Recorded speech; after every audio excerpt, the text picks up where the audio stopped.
Some buildings keep secrets, old buildings especially. The Blackwood Apartments was one such place. It stood tall and grim, a shadow against the city lights. Most tenants hurried past its ornate, seldom-used main elevator. They preferred the newer, brighter one at the back. The old elevator, they said, had a peculiar habit, a journey it only made when the clock struck 12, a journey to a floor that wasn't on any button. The legend was a quiet thing, a rumour breathed in hallways. It spoke of a 13th floor, a floor that vanished from blueprints, from memory, from daylight. They said the elevator sighed when it agreed to go there, a tired metallic breath in the deep of night. Most people laughed.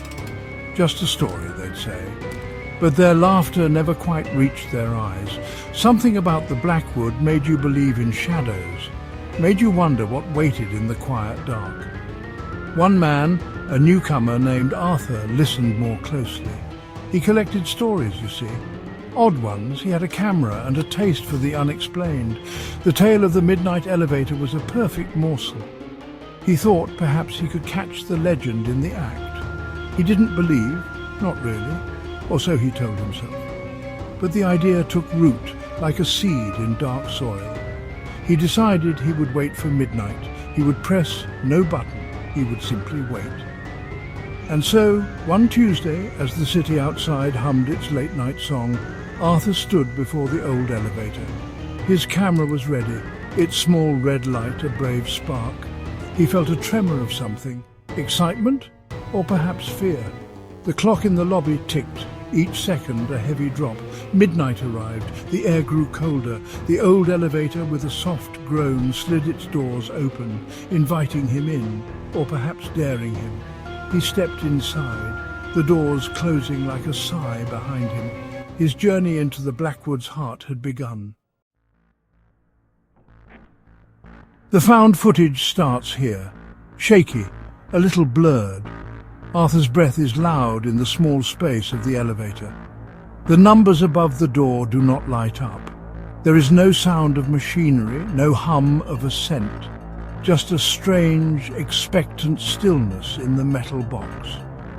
Then a soft chime, a sound no one had reported. The doors open not on a familiar landing, but onto a place that felt instantly wrong, a place that smelled of dust and time itself. The camera pans slowly. This was the 13th floor. It looked nothing like the rest of the Blackwood.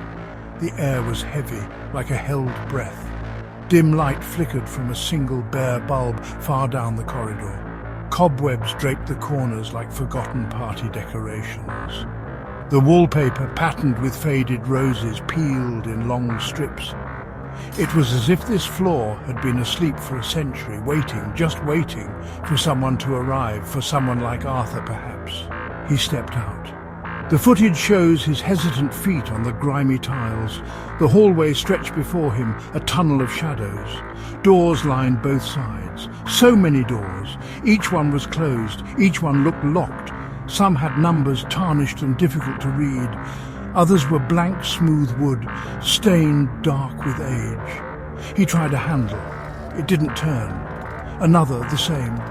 The silence here was different, not empty, but full. Full of things unseen, unheard, but definitely there. Arthur whispered something too low for the microphone to catch. His hand, holding the camera, trembled slightly. He walked deeper into the gloom. Each footstep seemed to echo too loudly, then be swallowed by the dust. The single bulb at the end of the hall cast long, dancing shadows. It made the peeling wallpaper writhe. It made the closed doors look like waiting mouths. He was looking for something. Or was something looking for him? The lens became his only eye in this forgotten place. One door was different. It was slightly ajar. Just a crack of deeper darkness in the row of sealed entries. Arthur paused. The camera zoomed in, then out. He pushed it gently. The old wood creaked in protest, a sound that seemed to travel for miles in the stillness.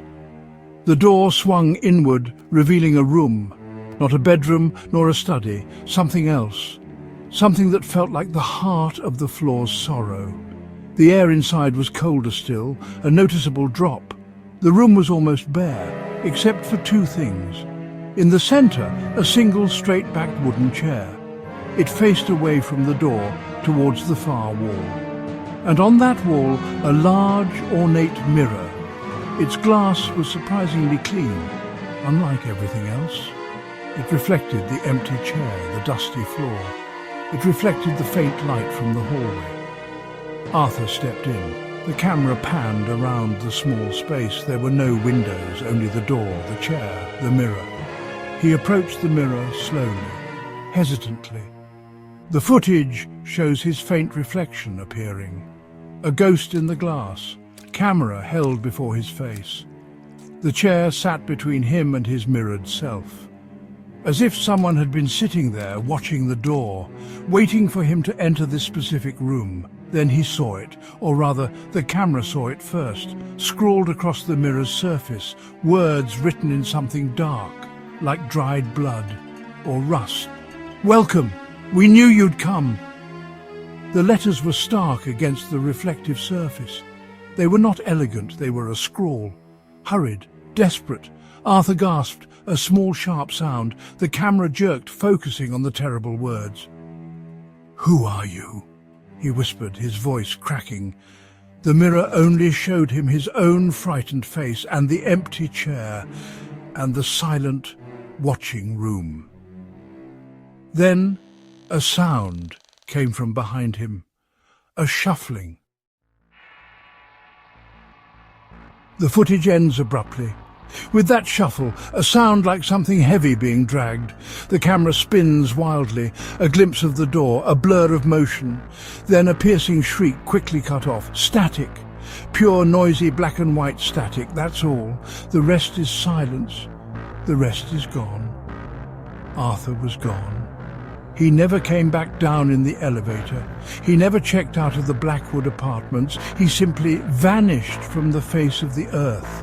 His camera was found days later, not on the 13th floor. It was in the elevator, lying on its side, as if dropped. The police were called, of course. Investigations were made. They searched the Blackwood from top to bottom, every apartment, every closet, every dusty storeroom. But there was no 13th floor to search. The building manager swore it didn't exist, just a skip in numbering. The elevator, they said, only went to 12. The old one was faulty, prone to stopping.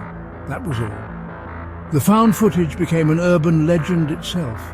Evidence of something impossible, something terrifying. Some say the building itself absorbed Arthur.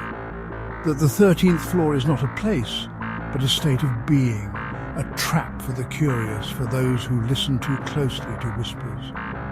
Others believe something still resides there. In that room, with the chair and the mirror, waiting for the next midnight, for the next visitor. The elevator still stands in the Blackwood lobby, silent and old. What truly happened to Arthur in that dusty, forgotten place? Did he find the answers he was looking for? Or did he become another secret kept by the old building? Does the 13th floor still flicker into existence when the clock strikes 12? And what of the message on the mirror? Who wrote it? The Blackwood holds its breath, keeping its secrets tight. Perhaps some doors are best left unopened. Perhaps some mysteries are meant to remain unsolved, unsettling.